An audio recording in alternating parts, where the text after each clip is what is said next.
రావణుడు అన్నాడు, నేనే వెడుతున్నాను యుద్ధానికి, రామరావణ సంగ్రామం ప్రారంభం కావలసిందే. ఇప్పుడు రావణాసురుడు యుద్ధానికి బయలుదేరడం అంటే సామాన్యమైన విషయం కాదు. ఒక్కొక్కడు 1,000,000 మందితో యుద్ధం చెయ్యగలిగినటువంటి యోధాన యోధులు ఆయనతో బయలుదేరారు. రావణాసురునితో సుగ్రీవుడు యుద్ధానికి బయలుదేరాడు. సుగ్రీవుణ్ణి చూడగానే కోపగించిన వాడై శూలాన్నిసి చేత్తో పట్టుకుని విపరీతమైన వేగంతో గురి చూసి కొట్టే ఆ శూలము వచ్చి గుండెల్లో గుచ్చుకుని వెంటనే స్పృహ తప్పి సుగ్రీవుడు యుద్ధభూమిలో పడిపోయాడు. లక్ష్మణస్వామి వచ్చి అన్నారు, అన్నయ్య నువ్వు వెళ్ళడమా యుద్ధానికి, నేను వెళ్ళి రావణుణ్ణి నిగ్రహిస్తానన్నారు.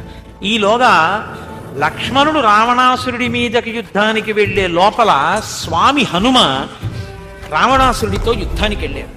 ఏ అస్త్రమునకు ఏ శస్త్రమునకు నేను కట్టుబడను, నిన్ను చంపడానికి అస్త్రశస్త్రాలు అక్కర్లేదు, ఒక్క పిడిగుద్దుతో నిన్ను పడగొట్టేస్తాను చూడని ఒక్క పిడిగుద్దు ఒకటి రావణాసురుడి యొక్క గుండెల మీద గుద్దారు. గుద్దితే ఇంత రావణాసురుడు కూడా ఒక్కసారి విచలితుడైపోయినట్టుగా కదిలిపోయాడు రథం మీద.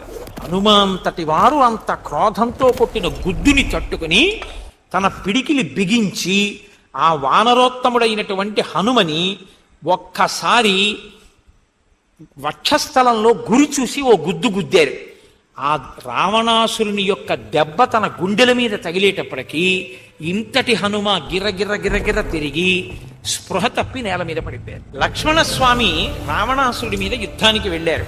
ఇక నువ్వు నా కంట పడ్డావు, తప్పుకోలేవని ఇద్దరు యుద్ధం చేస్తున్నారు.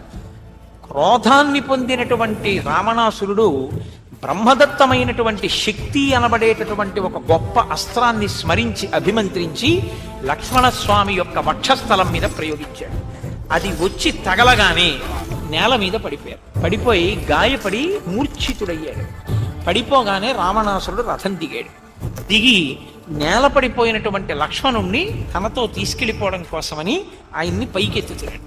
ఒక్కసారి స్పృహ పొందినటువంటి హనుమ, నీవు లక్ష్మణుణ్ణి ఎత్తుకుపోతావా అని పరిగెత్తుకొచ్చి పిడికిలి బిగించి వంగి లక్ష్మణుణ్ణి ఎత్తుతున్నటువంటి రావణాసురుడి గుండెల్లో ఒక్క గుద్దు గుద్దారు.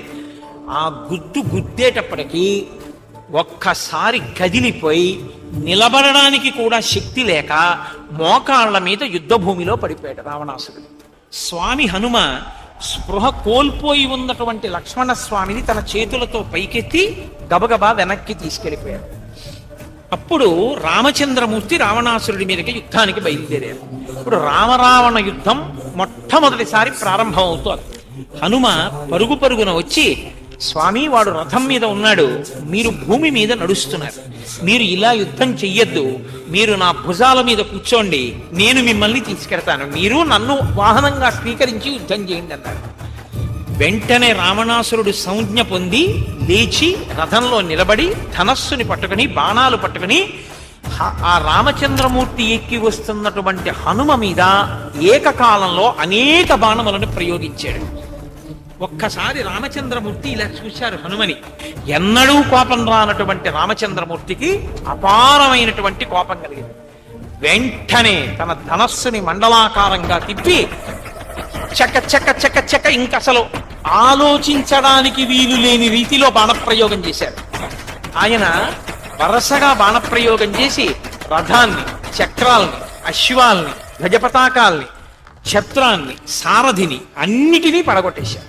పడగొట్టేస్తే రావణుడికి రథం లేక సారథి లేక నేల మీద నిలబడ్డాడు. అలా నిలబడినటువంటి రావణాసురుణ్ణి చూసి బాణేన వజ్రాశని సన్నిభేన, వజ్రాయుధం ఇంద్రుడిది ఎలా ఉంటుందో అటువంటి బాణాన్ని ప్రయోగించి ఆ రావణాసురుని యొక్క వక్షస్థలం మీద ఒక దెబ్బ బాణంతో కొట్టారు. ఒక్కసారి కదిలిపోయి ఎన్నడూ కదలనటువంటి రావణాసురుడు ఆ బాణ ధాటికి తట్టుకోలేక ఆర్తుడై కంపించిపోతే ఒక బాణాన్ని ప్రయోగించి రావణాసురుడి తలల మీద ఉన్నటువంటి కిరీటాన్ని ముక్కలై కింద పడేటట్టుగా కొట్టేశాడు. ఆ రావణాసురుడి చేతిలో పట్టుకున్న ధనస్సుని కూడా ఇక పట్టుకోలేక ఆ రామ బాణపు దెబ్బ చేత కలిగినటువంటి అశక్తతకి ధనస్సుని జార విడిచిపెట్టేశాడు.